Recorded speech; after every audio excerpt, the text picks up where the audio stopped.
सुप्रभातम। मैं आपकी संस्कृत कदापि कविता आज आपको आपकी पुस्तक का दूसरा पाठ दिगस्य वाणिना कदापि में स्मृता पढ़ाऊंगी। इसके पहले वाला भाग जो है हम पढ़ चुके हैं कहानी की। आगे वाला भाग जो है वो हम आज पढ़ेंगे। कहानी में पहले क्या होता है, एक शेर जो था बहुत ही भूखा था, खाने की तलाश में इधर उधर घूमा, लेकिन कहीं पर भी उसको भोजन नहीं मिला। शाम के समय उसको एक बड़ी सी गुफा दिखाई दी। उस गुफा के बारे में वो विचार करने लगा कि शाम को यहाँ कोई ना कोई पशु जरूर आता होगा, मैं इसके अंदर बैठ जाता हूँ और जब कोई पशु आएगा तो मैं उसे खा जाऊंगा। ऐसा विचार करके शेर जो है उस गुफा में बैठ जाता है। कुछ समय पश्चात उस गुफा का स्वामी, जिसका नाम था दधिपुज नाम का एक श्रृंगार आता है। ठीक है, श्रृंगार अर्थात सियार आता है और वह देखता है कि शेर के पंजों के निशान जो है वो अंदर जाते हुए तो दिख रहे हैं, लेकिन आते हुए नहीं दिखाई दे रहे। इससे उसे आभास हो जाता है कि निश्चय ही गुफा के अंदर कोई शेर बैठा हुआ है। तो वह गुफा से कहता है, एक उपाय सोचता है, गुफा से कहता है कि ये गुफा, तुम्हारे और मेरे बीच में एक शर्त रखी गई थी कि जब भी मैं अपनी गुफा में आऊंगा उससे पहले तुम मेरा आह्वान करोगी, अर्थात मुझे बुलाओगी।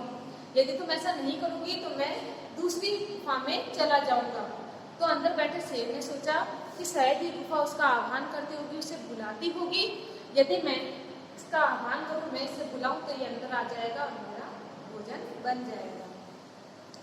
तो ऐसा विचार करके देखिए आगे, अब एतत् श्रुत्वा, ऐसा इस प्रकार एतत् श्रुत्वा सुनकर, इसके बाद ऐसा सुनकर, अब इसके बाद इसके पश्चात एतत् श्रुत्वा ऐसा सुनकर, सिंह अचिंत्य, शेर ने सोचा, ऐसा सुनकर शेर ने सोचा, नूनम ऐसा गुहा, निश्चय ही गुफा। नूनम ऐसा, नूनम का अर्थ है निश्चय ही, ऐसा आपके स्त्रीलिंग का शब्द है, ऐसा का अर्थ है यह, ऐसा यह पुल्लिंग में, ऐसा यह स्त्रीलिंग में। तो नूनम ऐसा, निश्चय ही यह गुफा, स्वामी अपने स्वामी का सदा आह्वान करोगी, सदा आह्वान करती है, अर्थात अपने स्वामी को बुलाती है। परंतु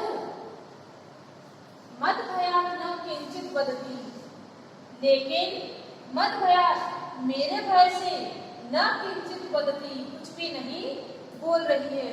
अब देखिए मद भयात जो लिखा हुआ है इसमें आपकी पंचमी विभक्ति का प्रयोग हुआ है।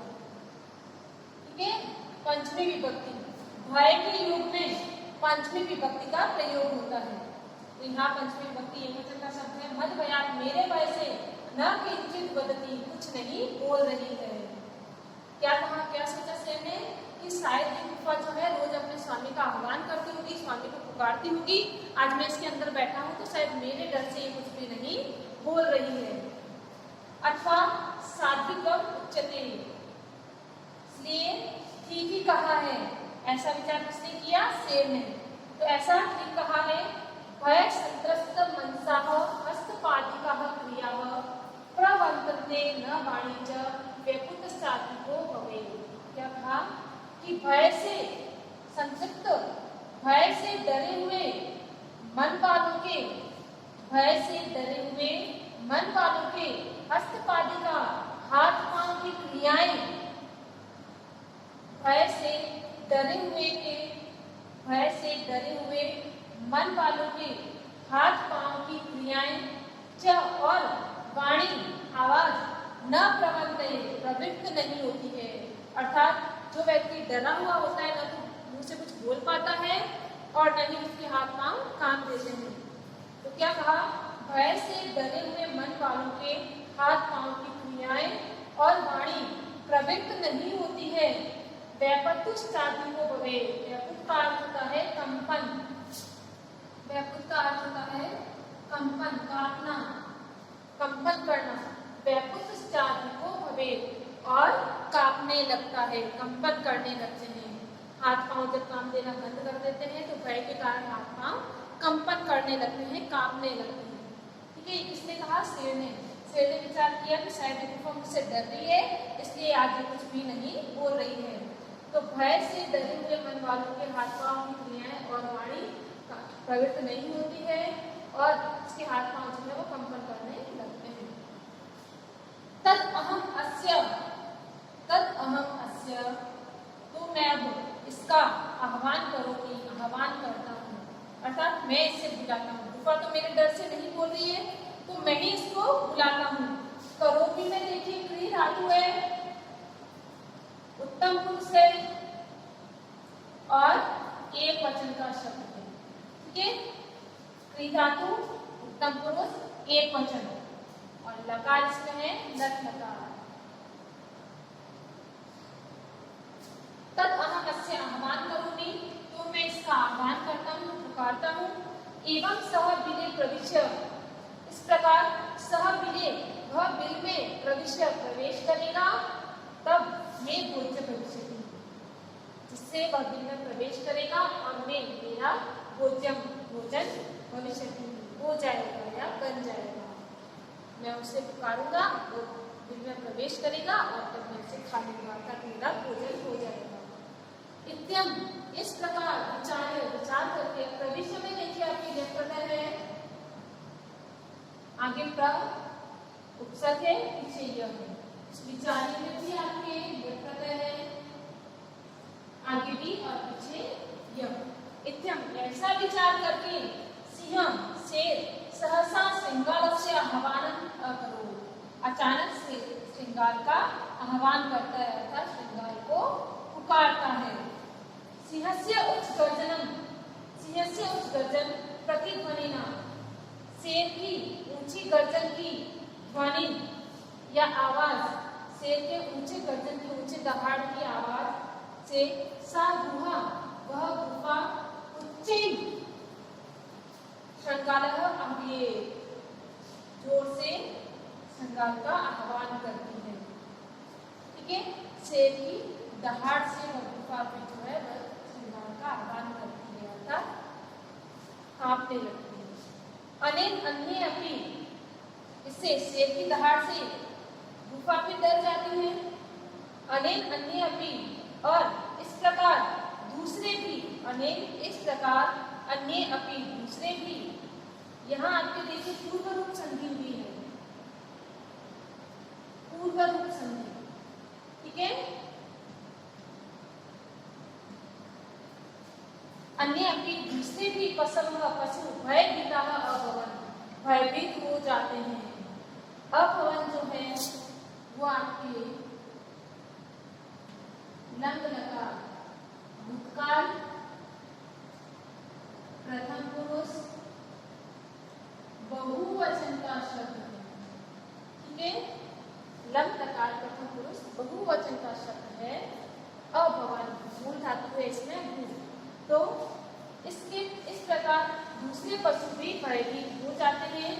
श्रृंगालो अपनी, श्रृंगार भी, ततः दूरम, इसके पश्चात दूर, पलायमान भाग जाता है। श्रृंगार भी दूर भाग जाता है। और इमं पठम, यह पढ़ता है, क्या पढ़ता है? अनागतम यह कुरुते स शोभते, यह जो व्यक्ति अनागतम न आए हुए संकट का प्रतिकार करता है या उपाय सोचता है, जो व्यक्ति न आए हुए संकट का उपाय सोचता है, स शोभते, वह शोभा पाता है। अर्थात इसकी तारीफ सभी करते हैं। कहते हैं ना, आग लगने पर कुआं खोदना का कोई अर्थ नहीं रह जाता। आग लगी है और कुआं खोदने में हम लग गए हैं कि कब कुआं खोदे, कब उसमें से पानी निकाले और कब आग बुझाए, तो ये ऐसा करना गलत होता है। इसका उपाय जो है हमें पहले से ही करके रखना चाहिए। और दूसरा एक है प्यास लगने पे कुआं खोदना, प्यास लगी है उसके पश्चात कुआं खोदना, तो ये भी सही नहीं होता है। हमें अपने आयु में संकट का पहले से प्रतिकार करना चाहिए, पहले से उपाय खोजना चाहिए। तो कहा गया है, यह जो मनुष्य अनागतम न आए हुए संकट का प्रतिकार करता है, सह शोभते, वह शोभा पाता है। यो न, जो मनुष्य करोत्य न आगतम, न आए हुए संकट का प्रतिकार नहीं करता, सा शोभते, वह चिंतनीय है, सोचने योग्य है, अर्थात दुखी होता है। जो मनुष्य न आए हुए संकट का प्रतिकार नहीं करता है वह हमेशा चिंतनीय है, दुख पाता है, चिंता करने योग्य है। वने अत्र सत्य समागतम जरा, वन में रहता रहता मैं बूढ़ा हो गया हूँ, मेरी वृद्धावस्था आ गई है। जरा का अर्थ होता है वृद्धावस्था,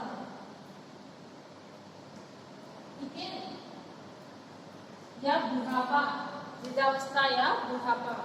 वने अत्र, इस वन में, यहाँ वन में संसत्य रहते हुए जरा समागतः, मेरी वृद्धावस्था आ गई है, लेकिन कभी भी बिलस्य वाणी न कदापि में सुता, लेकिन बिल की वाणी मैंने कभी नहीं सुनी है। ऐसा तो नहीं है कि कोई गुफा बोलती हो तो उसने क्या किया, अपने संकट का प्रतिकार किया, उपाय सोचा और से जो उसे खाना चाहता था उससे भी अपने प्राणों की रक्षा की।